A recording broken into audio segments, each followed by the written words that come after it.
The serial killer who drank the blood of his victims by twisted minds. What's good? How you day going? Morning, evening, night. Whenever I watch this video, I'm not gonna do a long intro. I'm not gonna talk your ears off. We're gonna go ahead and jump right to this video. Yo, y'all been telling me check out Twisted Minds for a long ass time, and typed it in. It's the first video blah that I saw. So I was like, all right, let's go and check this out. But yo, if you want to check out the original video, link will be in the description below. But let's go.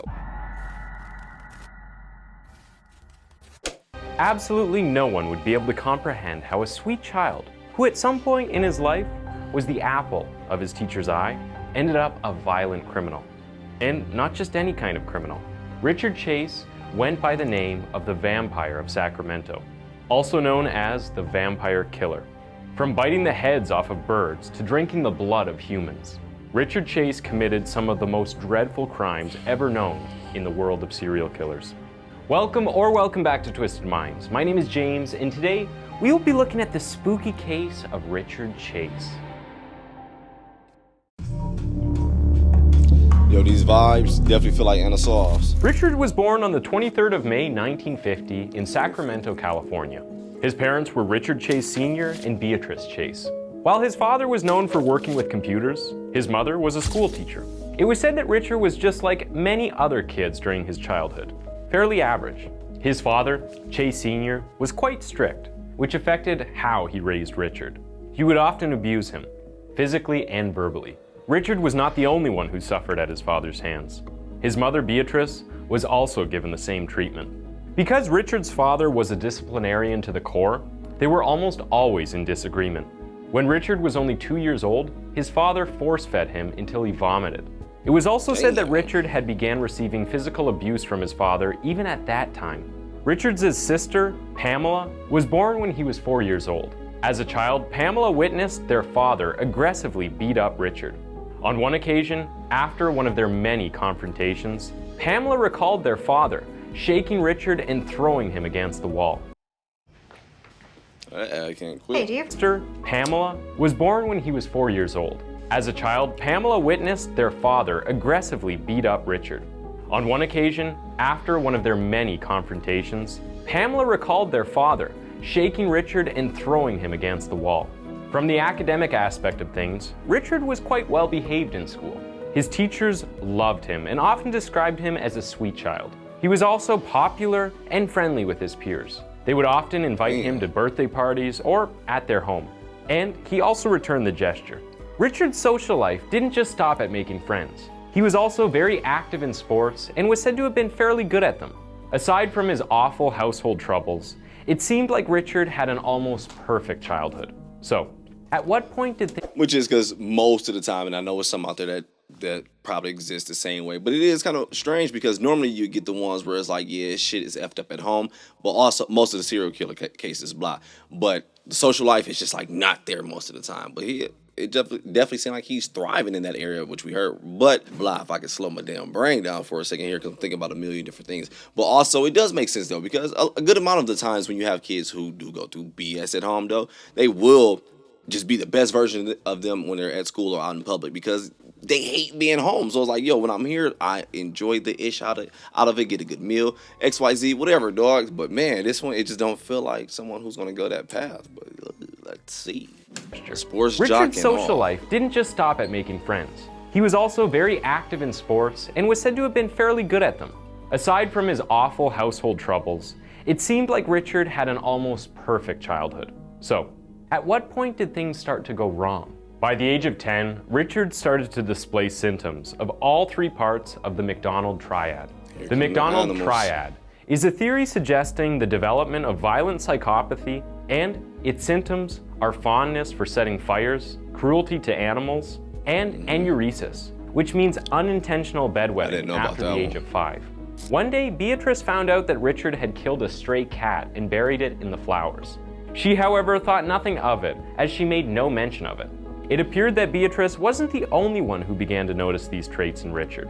His father, Chase Sr., did too, but both decided to turn a blind eye. Richard's father was also said to have been good at mismanaging money. He would sometimes come home heavily drunk and begin to have arguments with his wife and children.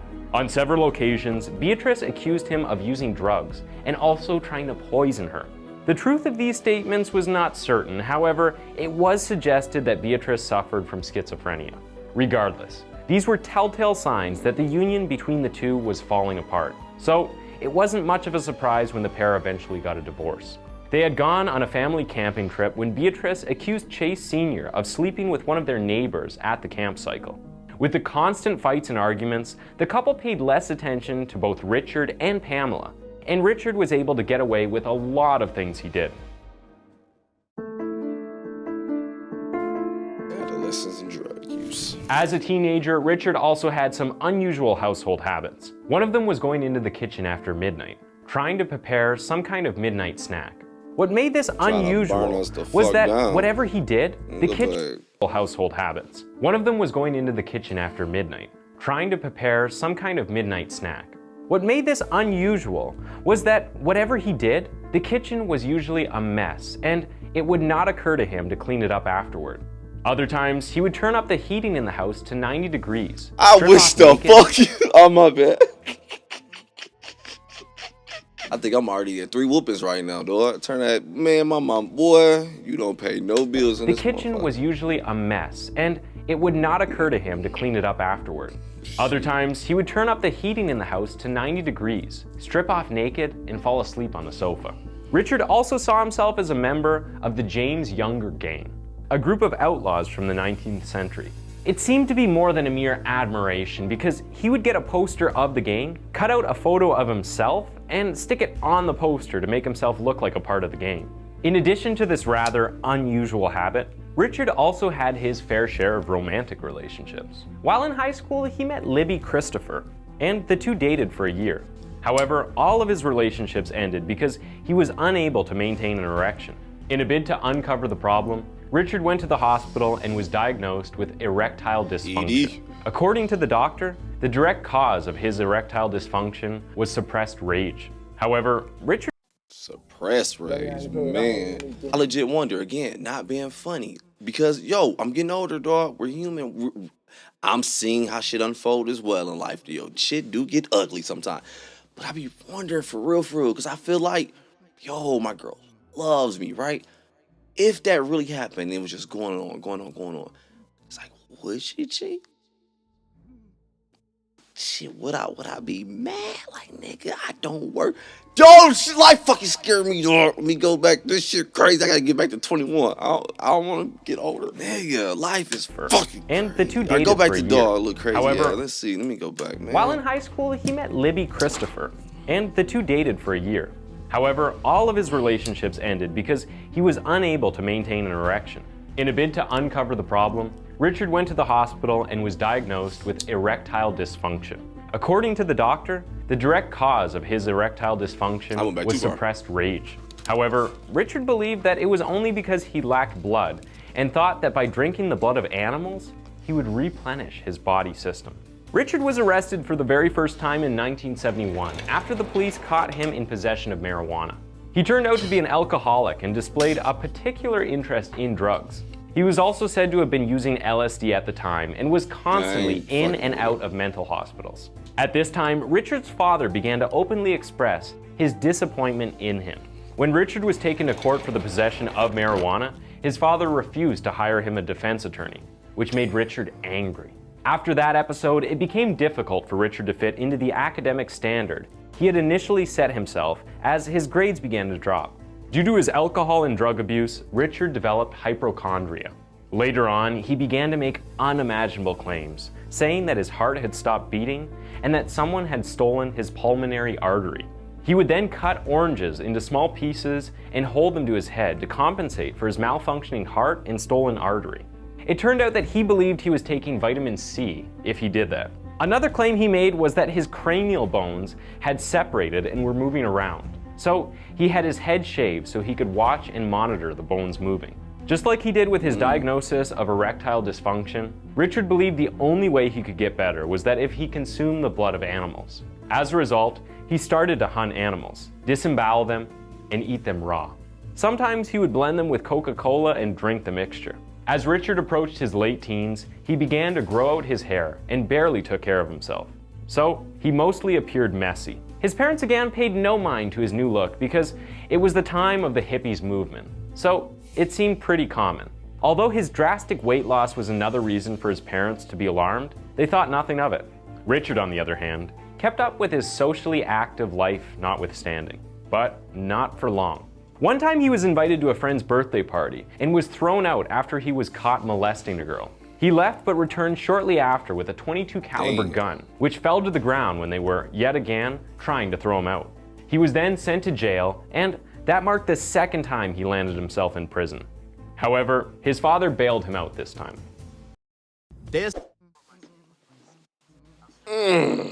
Hold the fuck up. So we bail him. All right, look. So we bail dog out when he molested the girl. I'm gonna probably blank those words out with it right. But we don't bail him out for possession of marijuana.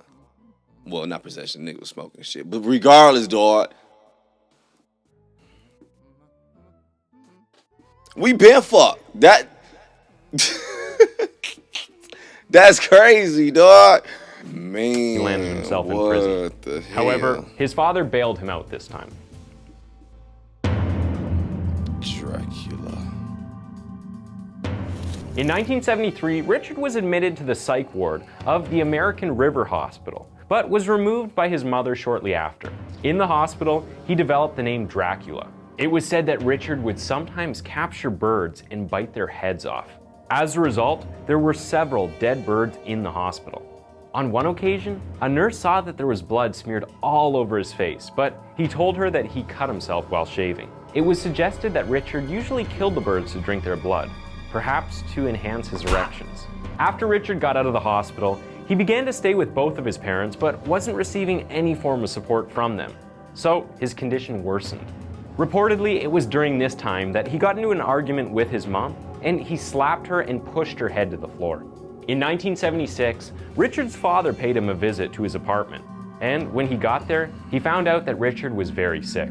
Immediately, he rushed Richard to the hospital, where they found out that he had blood poisoning. It turned out that he had killed a rabbit, and rather than his usual way of operating, where he drank the animal's blood, he injected it into his system. It was also said that his mother prevented him from using antipsychotic medication after ensuring he was removed from the psychiatric ward of the American River Hospital. The apartment Richard lived in at this time was said to have been paid for by his parents, and together, they both continued to take care of his bills and groceries.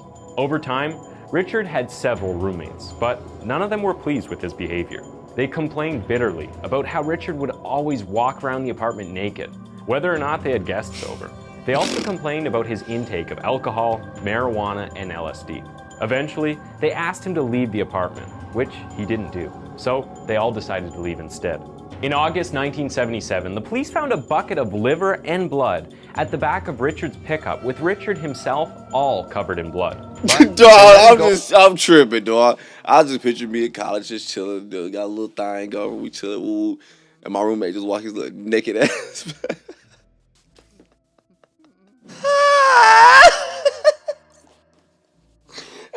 And the messed up part is, doing my horny ass, dog, I'd be sitting there trying to act like I ain't DC, dog, because I'd be trying to make her keep looking at me like, yeah, but that's what I'm saying, dog. Yeah. Man, look, we just go in my room, go shit.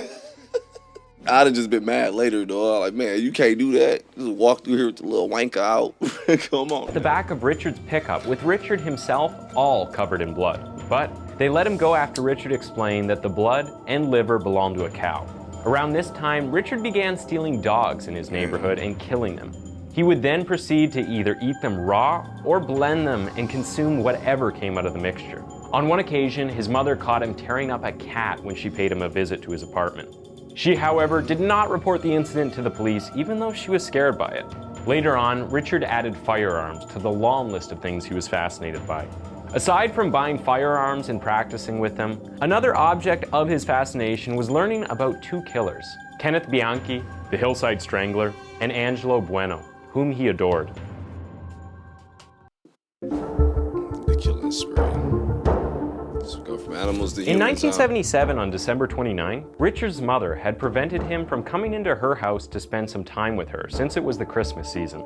Feeling lonely, angry, and frustrated, he got a .22 caliber pistol and drove to a neighborhood near East Sacramento. He then saw 51-year-old Ambrose Griffin, an engineer with two children, who had been helping his wife bring in shopping bags from her car. According to Miss Griffin, she heard 2 pops and saw Griffin falling to the ground and assumed it was a heart attack. However, Richard had shot Griffin twice, with one of the bullets hitting him in his chest, which instantly killed him. 2 weeks later, Richard tried entering a woman's home via her back door, but because the door was locked, he turned and walked away. According to him, locked doors were a sign that he wasn't invited to enter the house. Afterward, Richard perceived unlocked doors as a sign he could go in. By January 1978, Richard had broken into people's homes, causing destruction and stealing things. One of the homes he happened to... Yeah, because I thought, isn't that like a vampire rule though, or is it just? I think. Locked doors was a sign he could go in. By January 1978, Richard had broken into people's homes, causing destruction and stealing things. One of the homes he happened to break into was that of David and Teresa Wallen. Teresa, who was 3 months pregnant, had been the only person at her home because her husband David had gone to work. She came out of the house to throw out some trash bags, leaving the door unlocked, and unknowing to her, Richard had gone in through that door after leaving a bullet in the mailbox, entering the house with the same .22 caliber pistol he used in killing his first victim. He shot Teresa 3 times. Once in the hand, which she lifted in defense to cover her face, and twice in the head, instantly killing her. After killing Teresa, Richard dragged her body into a bedroom and took advantage of her dead body while continually stabbing her with a butcher's knife. Using a yogurt cup, he gathered the blood which was pooling on her stomach, drank it, and proceeded to cut off her left nipple to drink from it as well.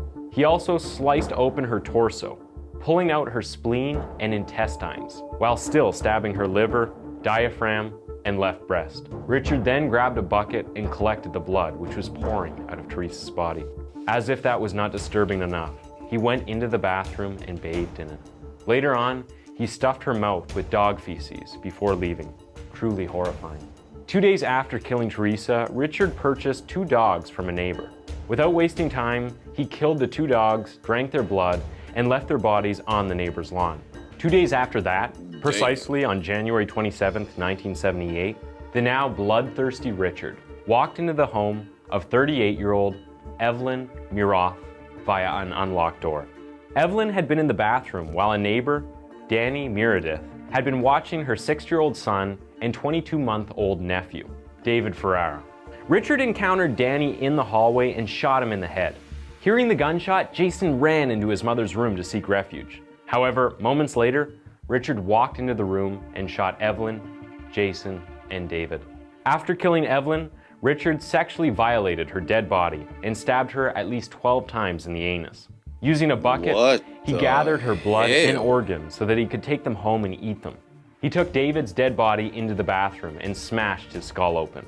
While doing so, a neighbor whose child had a play date with Jason had arrived at the house and was knocking on the door.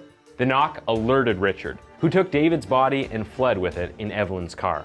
After knocking for a while and getting no response, the neighbor went into the house and found the dead bodies of Danny, Jason, and Evelyn. Immediately, she phoned the police. When Richard got home, he cut off David's penis and used it as a straw to drink the baby's blood. After using the insides of the body for smoothies, Richard dumped the disemboweled pieces of the toddler near a church. The police later found Richard's shoe prints and handprints in Evelyn's blood.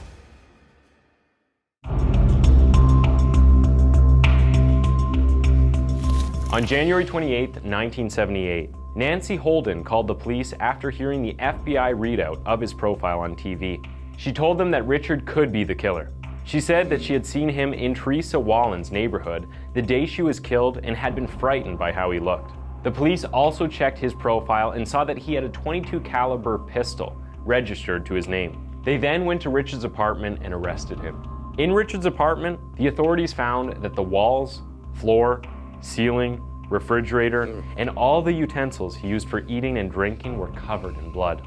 They also found human brains, organs from Teresa and Evelyn's bodies, a 12-inch butcher knife, rubber boots, animal collars, 3 blenders containing blood, as well as a calendar where he marked today on the dates he killed Teresa and Evelyn. Richard's trial began in May 1979. He, however, pleaded not guilty by reason of insanity.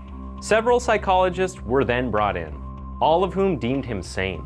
He was found guilty on 6 counts of murder and was sentenced to death by gas chamber at San Quentin.